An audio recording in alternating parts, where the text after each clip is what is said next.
Hingga kini vaksin PMK sudah diberikan kepada kabupaten kota untuk disuntikan pada hewan ternak yang sehat di seluruh Aceh untuk mencegah penyebaran penyakit mulut dan kuku.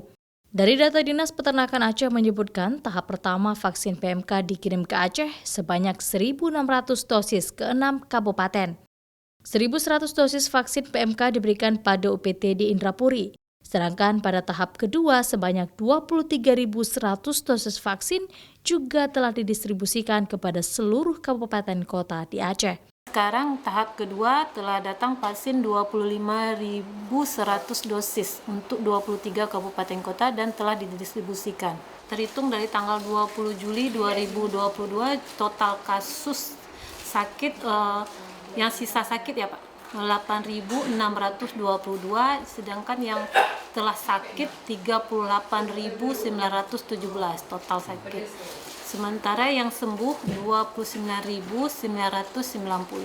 Sementara itu dari peta sebaran penyakit mulut dan kuku di Aceh, diketahui hewan ternak yang sakit hingga saat ini karena PMK berjumlah 38.917 ekor.